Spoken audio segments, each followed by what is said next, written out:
ណារើសទៀតបាទយកថ្នាក់ទី5បាទរបាយការណ៍បវិស្ណកាលអញ្ចឹងយើងចាប់ផ្ដើមចោះឈ្មោះបាទនេះអូខេអញ្ចឹងថ្នាក់ទី5នេះមកហើយបាទណានេះជាថ្នាក់ទី5បាទអញ្ចឹងយើងបានប៉ុណ្ណឹងហើយយើងធីកនៅប្រអប់លើគេមកតាមពិតថ្នាក់ទី5ដែលគាត់ឡើងមកនេះគឺបានតែ19នាក់ទេប៉ុន្តែបើជាក់ស្ដែងមែនទែនសិស្សនៅបច្ចុប្បន្ននេះមិនមែន19ទេសិស្សនៅក្នុងកំពុងគួយរៀននេះណាអារឿងដែលយើងត្រូវចោះឈ្មោះគាត់បន្ថែមនៅពេលក្រោយតែយើងធ្វើរឿងនឹងចប់សិនអូខេអញ្ចឹងយើងដាក់ចូលទៅថ្នាក់មកហើយយើងយកពាក្យថាចោះឈ្មោះចូលថ្នាក់ដែលមានស្រាប់អញ្ចឹងទី5កកំណត់ឲ្យបាទរុចបាទមិញយើងដល់ថ្នាក់ទី5មកឥឡូវ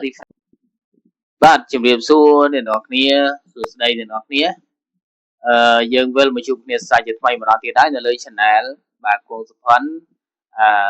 Digital Teaching and AI អញ្ចឹងនៅក្នុងមេរៀននេះយើងមកជួបគ្នានៅលើការប្រើប្រាស់ប្រព័ន្ធ STS ដោយយើងចូលទៅក្នុងមុខងារចុះឈ្មោះសិស្សនៅក្នុងឆ្នាំសិក្សាថ្មីបាទនៅក្នុងការចុះឈ្មោះសិស្សនេះគឺយើងមានសិស្សពីឆ្នាំចាស់ដែលគាត់រុញចូលមកយើងទាញសិស្សទាំងអស់នោះដាក់ចូលក្នុងថ្នាក់រៀនបាទអូខេអញ្ចឹងជាដំបូងយើងចូលទៅប្រព័ន្ធរបស់យើងសិន STS បាទអញ្ចឹងប្រព័ន្ធ STS នេះបាទជាប្រព័ន្ធគ្រប់គ្រងទិន្នន័យសិស្សបាទអញ្ចឹងយើងដើម្បីយើងបញ្ចូលសិស្សទៅក្នុងថ្នាក់រៀនបានដើម្បីបញ្ចូលសិស្សទៅក្នុងថ្នាក់រៀនបានយើងមើលទៅលើមុខងារនីមួយបងប្អូនបាទអញ្ចឹងទី1យើងមើលពីលើមកទំព័រដើមគ្រប់គ្រងទិន្នន័យអញ្ចឹងនៅក្នុងកន្លែងគ្រប់គ្រងទិន្នន័យនេះគឺយើងមើលពាក្យខាងលើគេថាពាក្យទៅសាលារៀនបាទអញ្ចឹងពាក្យសាលារៀនរួចការចោះឈ្មោះចូលរៀនអញ្ចឹងយើងមកបើកកន្លែងមុខងារនេះចោះឈ្មោះចូលរៀននេះអញ្ចឹងបើកមកអូខេអញ្ចឹងការចោះឈ្មោះចូលរៀនរបស់យើងនេះគឺយើងត្រូវបាទណាត្រូវចោះឈ្មោះសម្រាប់សិស្សដែលអត់មាននៅក្នុងឆ្នាំចាស់ខ្ញុំឧទាហរណ៍ថាឧទាហរណ៍ថាកន្លែងនេះគឺមានន័យថាអត់មាននៅក្នុងឆ្នាំចាស់ទេអញ្ចឹងយើងអាចចាប់ផ្ដើមចោះឈ្មោះបាទណាហើយតែនេះថ្នាក់ទី1ហេតុអីបានយើងបើកទៅមានពីព្រោះថ្នាក់ទី1រុញមកពីមន្ត្រីបាទរុញមកពីមន្ត្រីណាបាទចុះបើសិនវាអត់មានវិញបើអត់មានវិញគឺគេឲ្យយើងចោះមានលំនាំគេហៅថានាំចូលកន្លែងនេះបាទណានាំចូលយើងនាំចូលសិស្សមានន័យថាយើងមានគំរូពុម្ពអក្សរគេហៅថាស្វែងរកពុម្ពគំរូនៅទីនេះមានន័យយើងទាញយកពុម្ពវាមុខមកហើយយើងចោះឈ្មោះឥឡូវដល់កន្លែងនេះខ្ញុំបញ្ជាក់ម្ដងទៀតបាទឥឡូវយើងចូលមកក្នុងកន្លែងថ្នាក់ទី1សិនមកចុះពេលករណីដែលយើងបើកថ្នាក់ទី1នេះហេតុអីបានយើងពេលយើងចុចទៅក្នុងការចុះឈ្មោះទៅយើងឃើញមានចំនួនសិស្សចឹងបាទពីព្រោះតែសិស្សថ្នាក់ទី1នេះគឺពីមត្តេយ្យរុញមកបាទណាពីមត្តេយ្យរុញមកថ្នាក់ទី1អញ្ចឹងដល់កាលណាពីមត្តេយ្យរុញមកថ្នាក់ទី1វាមកដោយអូតូហើយពេលណាដែលយើងបើកមកវាចូលឡើងឃើញក្តារទេនេះស្ថានភាពចុះឈ្មោះចូលរៀនអញ្ចឹងសិស្សថ្មីបាទប៉ុន្តែយើងក្នុងនេះយើងឃើញប្រហែលឃើញតែ10នាក់ទេអញ្ចឹងយើងចង់បើកមុខងារបានឃើញច្រើនអ្នកបើកនៅក្នុងកន្លែងrow per page បាទ row per page នេះយើងចុចកន្លែងនេះមកយើងយកពាក្យថាយើងយកចំនួន50បាទអ្នកនរគ្នាយកចំនួន50នេះមានន័យថាអស់ហើយអស់សិស្សមួយថ្នាក់នឹងហើយបាទអញ្ចឹងយើងចាប់ផ្ដើមចុចប៊ូតុងខាងលើប្រអប់ខាងលើនេះមកចំនួនសិស្សនេះប្រហែល25នាក់បាទពេលដែលយើងជ្រើសរើសប៊ូតុងខាងលើនេះទាំងអស់25នាក់នេះហើយយើងមកមើលខាងស្ដាំដៃផ្នែកខាងលើគេប្រាប់ថាដាក់ចូលទៅថ្នាក់រៀនបាទអញ្ចឹងយើងចុចលើកន្លែងដាក់ចូលទៅថ្នាក់រៀនមកអូខេអញ្ចឹងសួរថាពេលដែលយើងដាក់ចូលនេះបាទគេថាដាក់ឲ្យសិស្ស25ទៅកាន់ថ្នាក់រៀនអញ្ចឹងគេសួរថាចោះឈ្មោះចូលថ្នាក់រៀនថ្មី cho mua chôn thà riêng để miền sập chẳng dân vô à miền sập mình vô mấy na rồi ấy dân ban bằng cờ thà riêng hơi còn xung mình chạy đá thá môn đường dương ở đa sơ ở môn đường dương cho mua cứ dân ban bằng cờ thà riêng đuổi hơi bàn bằng cờ đuổi rùa lạiបាទមានន័យថាយើងបានបង្កើតថ្នាក់រៀននៅក្នុងឆ្នាំសិក្សាថ្មី2025 2026មិនមែនយើងចាប់ផ្ដើមរុញចូលមកស្រាប់តែយើងមកបង្កើតថ្នាក់បង្កើតអីទេណាយើងបង្កើតស្រាប់ឲ្យមានហើយយើងចុចអាកន្លែងថាចុះឈ្មោះចូលថ្នាក់ដែលមានស្រាប់យើងរើសមកថ្នាក់ទី1បាទអូខេអញ្ចឹងកំណត់ឲ្យបាទចុចពាក្យកំណត់ឲ្យមកអូខេអញ្ចឹងសិស្សទៅអស់ហើយណាបាទនេះចេញពាក្យថាដាក់ឲ្យសិស្ស25ទៅថ្នាក់ទី1ដោយជោគជ័យបាទអញ្ចឹងអស់ហើយណាជោគជ័យហើយណាបាទអញ្ចឹងយើងទៅមើលថ្នាក់បន្តទៀតបាទយើងប៉ុន្តែមុននឹងយើងទៅចុះឈ្មោះបន្តទៀតសូមចុចលើពាក្យថាកំណត់ឡើងវិញផងដើម្បីគេហៅថាជាពាក្យ refresh ណាពាក្យកន្លែងនេះគេហៅថាជាពាក្យ refresh បាទយើងកំណត់ឡើងវិញមកបាទណាយើង refresh មកយើងរើសឆ្នាំដដែល2025 2026បន្តមកទៀតយើងរើសថ្នាក់ទី2បន្តមកទៀតយើងរើសរបាយការណ៍តាមដំណាក់កាលគឺយើងយកបវិសនកាលបាទអញ្ចឹងយើងចាប់ផ្ដើមចោះឈ្មោះបាទនេះឃើញទេអញ្ចឹងសួរថាសិស្សនេះមកពីណាសិស្សនេះគឺបានទេរុញឡើងមកណាសិស្សឡើងថ្នាក់គេថាសិស្សឡើងថ្នាក់បាទអញ្ចឹងអ្នកទាំងអស់គ្នាសិស្សឡើងថ្នាក់នេះគឺយើងត្រូវចាំថាពេលណាដែលយើងមានស្រេចអញ្ចឹងគឺយើងត្រូវចុចប៊ូតុងណាខាងលើគេបង្អស់បាទនេះគេនេះ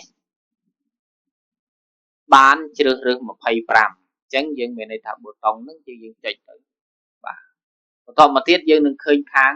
ស្ដាំដៃយើងដាក់ថាដាក់ចូលទៅថ្នាក់រៀនអញ្ចឹងយើងដាក់ចូលទៅបាទណាអូខេអញ្ចឹងយើងយកពាក្យចុះដែលថ្នាក់ដែលមានស្រាប់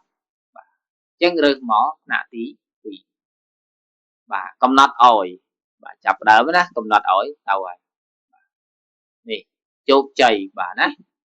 ណែ25ទៅក្នុងថ្នាក់ទី2ដោយជោគជ័យអូខេអញ្ចឹងពេលណាដែលយើងជោគជ័យហើយយើងត្រូវកំណត់ឡើងវិញផងអញ្ចឹងយើងទៅមើលថ្នាក់ទី3បន្តទៀតតោះឥឡូវយើងមកមើលថ្នាក់ទី3បាទអញ្ចឹងយើងយកឆ្នាំសិក្សាដដែលបាទយកថ្នាក់ទី3ហើយយើងរបាយការណ៍តាមដំណាក់កាលយើងយកបវិសនកាលអញ្ចឹងយើងកំណត់ដោយយើងមកបណ្ដានេះគឺចាប់ផ្ដើមចុះឈ្មោះអញ្ចឹងយើងចាប់ផ្ដើមចុះឈ្មោះមកអូខេឃើញទេបាទអញ្ចឹងមានន័យថាបើយើងដាក់100នាក់ក៏វាចេញតែប៉ុណ្ណឹងព្រោះសិស្សយើងវាមានតែប៉ុណ្ណឹងដែរសិស្សយើងមានតែប៉ុណ្ណឹងដែរឥឡូវចុចប៊ូតុងខាងលើមក27ប៉ុន្តែយើងដាក់នេះដាក់បង្ហាញឲ្យបាន50នាក់ប៉ុន្តែក៏អត់សិស្សយើងមាន27វាបានតែ27នេះប៉ុណ្ណឹងឯងអញ្ចឹងពេលណាដែលយើងចុចប៊ូតុងខាងលើនេះមកបាទយើងទៅចាំណាការចុះឈ្មោះរបស់យើងនេះគឺយើងចុះនៅក្នុងខែកុម្ភៈណាបាទកាលបរិច្ឆេទចុះឈ្មោះចូលរៀននេះគឺយើងចុះនៅក្នុងខែកុម្ភៈបាទអញ្ចឹងបើជាទូទៅប្រព័ន្ធ SCS គឺយើងតែងតែយឺតជាងឆ្នាំសិក្សារបស់យើងពីព្រោះការដំណើរការនៃឆ្នាំសិក្សារបស់យើងគឺយើងដើរមុនយើងចូលមុននៅប្រព័ន្ធ SCS យើងបើកឲ្យដំណើរការក្រោយអញ្ចឹងយើងចាប់ផ្ដើមដាក់ចូលថ្នាក់ទៅបាទគាត់នេះគឺត្រូវដាក់រុញចូលទៅដាក់ថ្នាក់ទី3ណាបាទអញ្ចឹងយើងមើលនេះណាអញ្ចឹងយើងមានថ្នាក់មានស្រេចណាថ្នាក់ទី3មានស្រេចអញ្ចឹងយើងចូលមកដាក់ចូលថ្នាក់ទី3បាទកំណត់ឲ្យបាទនឹងជោគជ័យទៀតហើយណាដាក់ចូលទៅថ្នាក់ទីទៅថ្នាក់ទី3 27នាក់ដល់ជោគជ័យតែដល់ពេលយើងដាក់ម្ដងយើងកុំភ្លេចកំណត់ឡើងវិញផងព្រោះការកំណត់ឡើងវិញនេះគឺដូច refresh អញ្ចឹងអត់ឲ្យវាស្ទះទិន្នន័យណាអត់ឲ្យវាស្ទះទិន្នន័យដែលថាទៅនៅស្អេកស្កះណាអញ្ចឹងយើងមិញយើងដល់ថ្នាក់ទី3ហើយឥឡូវយើង មករើសថ្នាក់ទី4ម្ដងថ្នាក់ទី4បាទរបាយការណ៍តាមដំណាក់កាលគឺយើងយកបវិសនកាលអញ្ចឹងយើងចាប់ផ្ដើមចោះឈ្មោះអូខេអញ្ចឹងដល់កាលណាយើងចាប់ផ្ដើមចុចឈ្មោះមកយើងឃើញហើយឃើញឈ្មោះសិស្សដែលគាត់ឡើងមកនេះឡើងសិស្សឡើងថ្នាក់សិស្សឡើងថ្នាក់ណាអញ្ចឹងដល់ពេលកាលណាយើងធីកប្រអប់លើគេមកនេះអាប្រអប់នេះប្រអប់ដែលបងប្អូនឃើញទេបាទបង្ហាញជូននេះធីកមកបាទ25បាទអញ្ចឹងថ្នាក់ទី4នេះមាន25នាក់បាទវានៅមានលក្ខខណ្ឌមួយទៀតណាលក្ខខណ្ឌមួយមានន័យថាពេលដែលយើងចូលទៅកាន់ថ្នាក់រៀនយើងដឹងហើយថាសិស្សយើងអត់អស់ទេព្រោះនៅក្នុងនេះមានសិស្សឆ្នាំចាស់ទេតែយើងត្រូវចោះឈ្មោះបន្ថែមទៀតនៅសិស្សដែលគាត់បានចូលរៀនក្រោយឬក៏សិស្សដែលមកពីសាលាដែលអត់មានប្រព័ន្ធ SCS បាទណាគាត់ផ្ទេរមកឬក៏គាត់មកតាមឪពុកម្ដាយដែលផ្លាស់ប្ដូរនៅឋានមនោអីណាអញ្ចឹងយើងចោះគាត់ក្រោយហ្នឹងឥឡូវយើងធ្វើរឿងនេះឲ្យចប់សិនណាបាទដាក់ចូលទៅថ្នាក់រៀនអញ្ចឹងដាក់ចូលទៅយកថ្នាក់ដែលមានស្រាប់បាទថ្នាក់ទី4កំណត់ឲ្យបាទទៅមួយទៀតហើយអូខេឃើញទេបាទអញ្ចឹងយើងបានថ្នាក់ទី4ហើយឥឡូវយើង refresh សិនមកកំណត់ឡើងវិញសិនមកបាទអូខេតមកទៀតយើងរើសទៀតបាទណារើសទៀតបាទយកថ្នាក់ទី5បាទរបាយការណ៍បវិសនកាលអញ្ចឹងយើងចាប់ផ្ដើមចោះឈ្មោះបាទនេះអូខេអញ្ចឹងថ្នាក់ទី5នេះមកហើយបាទណានេះជាថ្នាក់ទី5បាទអញ្ចឹងយើងបានប៉ុណ្ណឹងហើយយើងធីកនៅប្រអប់លើគេមកតាមពិតថ្នាក់ទី5ដែលគាត់ឡើងមកនេះគឺបានតែ19នាក់ទេប៉ុន្តែបើជាក់ស្ដែងមែនទែនសិស្សនៅបច្ចុប្បន្ននេះមិនមែន19ទេសិស្សនៅក្នុងកំពុងគួយរៀននេះណាអារឿងដែលយើងត្រូវចោះឈ្មោះគាត់បន្ថែមនៅពេលក្រោយបាទតែយើងធ្វើអារឿងនឹងចប់សិនបាទអូខេអញ្ចឹងយើងដាក់ចូលទៅថ្នាក់មកហើយយើងយកពាក្យថាចោះឈ្មោះចូលថ្នាក់ដែលមានស្រាប់អញ្ចឹងទី5កកំណត់ឲ្យបាទរុចបាទមិញយើងដល់ថ្នាក់ទី5មកឥឡូវ refresh មួយសិនមកយើងទៅរើសថ្នាក់ទី6បាទណាអញ្ចឹងរើសថ្នាក់ទី6មកហើយរបាយការណ៍បវិសនកាលបាទរួចហើយយើងចាប់ផ្ដើមចុះឈ្មោះបាទណាហ្នឹងបាទនេះឡើងមកហើយណាអូខេអញ្ចឹងយើងចុចប្រអប់លើគេមកមាន30នាក់មាន30នាក់អូខេអញ្ចឹងដល់កាលណាមានបានប៉ុណ្ណេះហើយយើងដាក់សិស្សចូលទៅក្នុងថ្នាក់រៀនបណ្ដោយទៅដាក់ចូលទៅក្នុងថ្នាក់រៀនបាទយើងចាប់ផ្ដើមដាក់ថ្នាក់ដែលមានស្រាប់គឺទី6ហ្នឹងបាទយើងកំណត់ឲ្យបាទឃើញទេរួចរាល់បាទដូច្នេះកិច្ចការនៅពេលនេះគឺជាកិច្ចការដែលយើងចប់ហើយគឺយើងដាក់បញ្ចូលថ្នាក់ហ្នឹងប៉ុន្តែមិនមែនចប់ទាំងអស់ទេគឺយើងយកបញ្ជីឈ្មោះពីលោកគ្រូអ្នកគ្រូមកផ្ទៀងបាទហើយលោកគ្រូអ្នកគ្រូដែលកាន់ប្រព័ន្ធខ្លួនឯងហ្នឹងត្រូវយកបញ្ជីឈ្មោះរបស់ខ្លួននោះមកផ្ទៀងផងបាទណាពេលដែលយើងបើកចូលទៅហ្នឹងគឺយើងឃើញសិស្សយើងនៅក្នុងប្រព័ន្ធហ្នឹងវាអត់គ្រប់បាទអញ្ចឹងណាដោយសារតែនៅក្នុងបញ្ជីយើងផ្សេងអញ្ចឹងបងលោកគ្រូអ្នកគ្រូបាទខ្ញុំបង្ហាញបន្តិចកន្លែងហ្នឹងនេះបាទខ្ញុំបង្ហាញថ្នាក់ទីខ្ញុំបង្ហាញថ្នាក់ទី2ចុះបាទ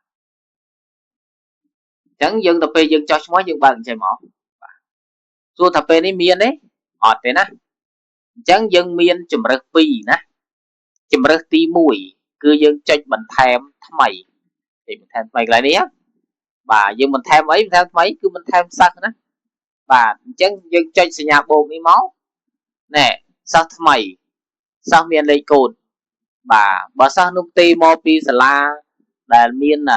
ប្រើប្រាស់ប្រព័ន្ធ STS គឺយើងយក